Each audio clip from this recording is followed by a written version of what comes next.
When you don't respond like before, the second crack appears. Their old levers stop working. Then comes loss of control. The feeling of having you evaporates. It's replaced by the realization that access is gone. That realization hits quietly, but deeply. It scrapes at their ego, their self-image, their sense of dominance in the situation.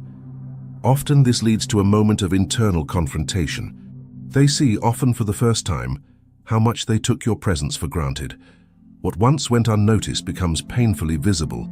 Silence turns into a mirror, reflecting truths they avoided. This effect doesn't erupt suddenly. It builds slowly, layer by layer.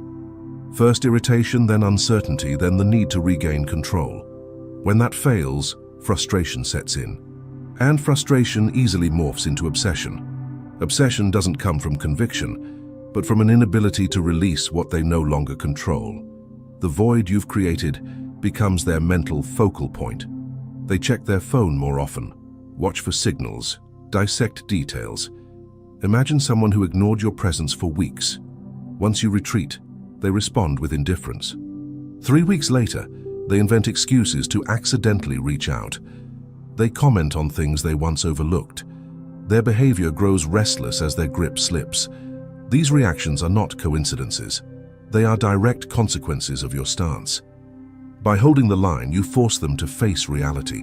You are no longer a given. That realization cuts deeper than any confrontation ever could. The psychological collapse in silence isn't explosive. It's a steady, tightening pressure that grows over time. Uncertainty seeps into their routines, their thoughts, their perception. When this point arrives, the power balance has completely shifted. You're no longer chasing. They are the ones adjusting. And this happens not because you demanded it, but because the reality you created forces their hand. At the end of this process, there's no game left, only a clear shift in position. You stopped reacting, withdrew, embraced silence, broke the rhythm, and destabilized their sense of security. But now comes the decisive step, turning your gaze inward. A Stoic mindset means you no longer draw your value from the reactions of others. You don't need their validation to know your place.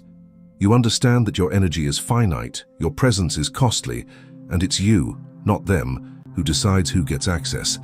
This isn't revenge, it's self-respect sharpened into quiet power. The shift is subtle but unmistakable. The other side senses it. They can't reach you with the same old moves anymore. Your silence, your composure, your clarity, all of it creates a kind of psychological distance that demands respect